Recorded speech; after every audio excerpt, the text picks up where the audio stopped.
93 FM.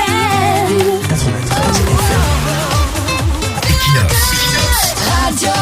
Bonjour. Un jour comme ça, les gens du 6 novembre qui gèrent le pays comme leur patrimoine familial se lèvent et annoncent aux Camerounais la transformation de nos péages de l'époque moyenâgeuse en péages ultra-modernes, des péages automatiques. Pour ne pas chrono-bluffer, ils décident de commencer par 14 péages sur les 45 que compte le Cameroun. Il est question non seulement de réduire la fraude actuelle sur les redevances des péages, mais aussi de permettre à l'État de se faire un peu de beurre. Selon les prévisions qu'ils communiqueront au peuple, en 2021, l'État gagnera 5,482 milliards sur les 7 milliards de recettes que ces péages généreront cette année-là. Un argent qui va augmenter chaque année jusqu'à atteindre 48,995 milliards en 2039, année de la fin du contrat avec le constructeur. Ils vont passer le marché à la société Tolcam, un consortium français fait d'un mélange de Razel, Beck et de Gis. Le 18 mai 2020, le contrat de partenariat est signé pour un coût de 36,2 milliards. Ensuite, ils vont procéder à la pose de la première pierre le 10 décembre 2020 en Bankomo. Les péages devaient être livrés en 2021. 2021, aucun péage est livré, aucun argent généré. 2022, aucun péage est livré, aucun argent généré. Les péages automatiques somnolent toujours dans leur maquette. Mais curieusement, sans même avoir vu l'ombre d'un péage, les gens de 82 décident d'ajouter 5,8 milliards sur le montant initial de 36,2 milliards. Ça fait en tout presque 42 milliards. Si on divise 42 milliards par 14 péages, ça fait 3 milliards par péage. On a donc mis 3 milliards pour chaque péage. 2023,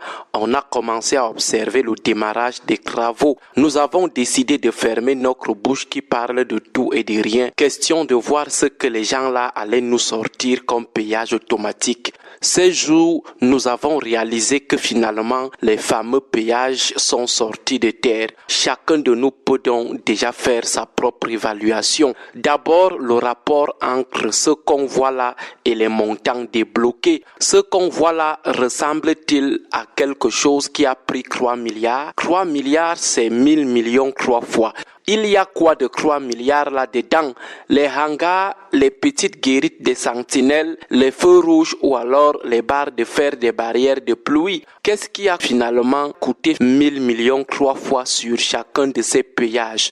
Il est important que la CONAC, l'Agence nationale d'investigation financière, la Chambre des comptes et le tribunal criminel spécial offre des esquisses de réponse à nos questions. Ensuite, on parle de péage automatique. Ce que nous voyons là ressemble-t-il vraiment au péage automatique qu'on voit en Occident et même ici en Afrique? Est-ce que ça ressemble à ce qu'on voit au Sénégal? Automatique veut dire que ça fonctionne seul.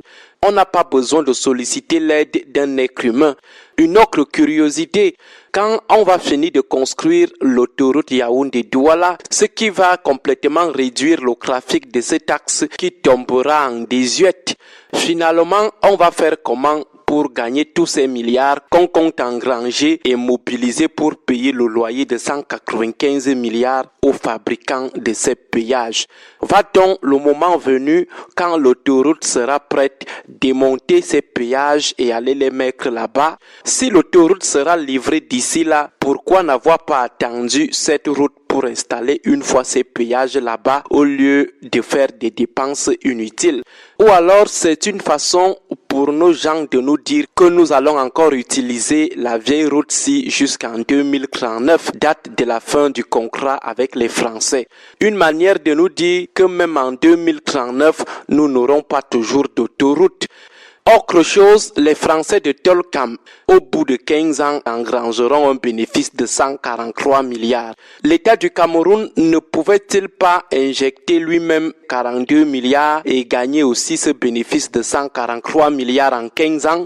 Dernière curiosité, ailleurs, les péages sont installés sur des voies exceptionnelles, des voies rapides, des voies qui ne sont pas accessibles à monsieur tout le monde. Ce sont généralement des voies de contournement qui ne connaissent pas d'embouteillage. Ça veut dire que quand tu ne veux pas emprunter la voie qui est utilisée par monsieur tout le monde, tu peux emprunter les voies UP et là-bas, tu dois payer. Tu ne veux pas rouler sur la route des en bas d'en bas, tu peux donc emprunter la voie des en haut d'en haut. Et c'est là-bas qu'il y a les péages. C'est comme ça dans les pays qui ont expérimenté les péages. Mais chez nous, on oblige les gens à payer pour utiliser la voie publique. La règle, c'est que le citoyen qui a son moyen de locomotion doit avoir la liberté d'aller d'un point du pays à un autre sans avoir à débourser un franc pour passer quelque part. Donc, ça veut dire que dans les zones où il y a le péage, il y a le choix entre la voie la plus laborieuse et non payante et la voie la plus rapide mais payante. Mais au Cameroun, on ne donne pas ce choix aux citoyens. On l'oblige plutôt à payer, ce qui est une atteinte grave aux libertés des populations de circuler d'un point à un autre à l'intérieur de leur pays. Bonne journée à tous. Bonne journée. 93 FM.